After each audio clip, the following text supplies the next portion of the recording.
dan obatnya itu ada insentif dari pemerintah. Nanti mungkin bisa jadi catatan juga untuk pemerintah kita seperti apa kira-kira insentif yang dibutuhkan. Saya geser dulu ke Mbak Ayu sekarang, Mbak Ayu dari Widya Klinik. Kalau bicara soal klinik kecantikan, masyarakat Indonesia sekarang sudah mulai banyak ya yang ke Korea Selatan. Iya benar ya, ke Korea Selatan. Nah kalau mau mengukur dari sisi fasilitas dan kemampuan dokter, seberapa jauh sih sebenarnya posisi kita dibandingkan mereka? Indonesia is the best. But satu hal, dokter-dokter Indonesia, entah itu dermatologi estetik, dermatologi surgery, maupun SPKK, virologi, kita harus upgrade skill. Prinsipnya adalah itu.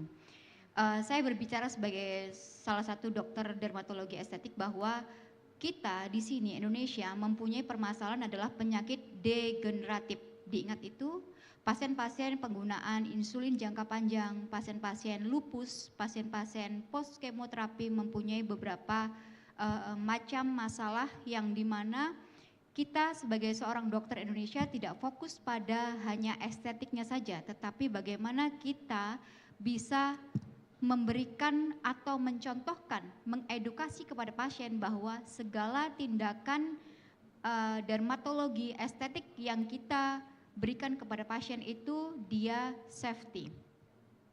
Kunci dari tadi para narasumber berbicara adalah kalau di Korea mereka biasanya surgery atau skin booster atau hanya blood stem cell dibarengin dengan wisata. Kenapa kok tidak di Indonesia demikian? Kita mempunyai banyak pulau loh Pak, kayak Kalimantan. Kenapa nggak dibikin wisata yang bagus di Kalimantan? Jadi setiap kita punya media sosial. Terkadang media sosial itu yang membikin kayak tren akhirnya para influencer, para artis ini menyontohkan bahwa oh di luar negeri lebih bagus. Kenapa para influencer dan artis ini tidak memberikan sesuatu hal yang positif, menonjolkan bahwa Indonesia misalnya ada artis datang ke salah satu klinik entah itu swasta ataupun negeri, kemudian tonjolkan wisatanya, tonjolkan bagaimana hebatnya dokter-dokter Indonesia di nanti Kalimantan ini. Jadi kita bisa menjual kesehatan dan wisata kita.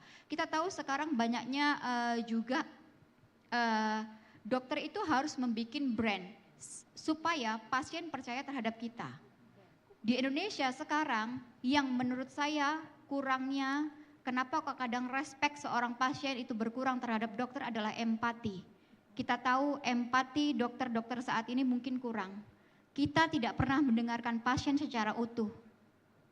Karena alasan, aduh capek, aduh udah Bu ya ini obatnya. Pasien butuh didengar Pak, itu kenapa kita sekolah kedokteran.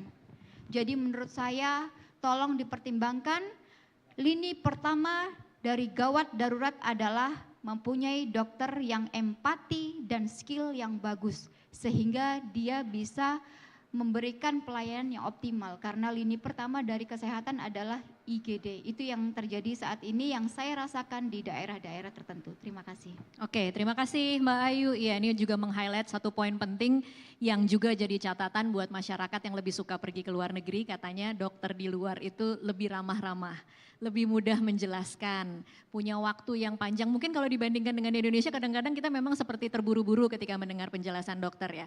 Ada alasannya juga kenapa dokter kita terburu-buru ya, mungkin karena pasiennya juga banyak kali ya Mbak ya. Jadi memang beda dengan di luar. Tetapi ini memang jadi catatan, nanti akan kita tanyakan dan akan kita bahas juga lebih lanjut apa yang bisa dilakukan untuk meningkatkan kualitas empati dari para dokter ini. Saya geser dulu lagi ke Mas Rizky ya. Ya.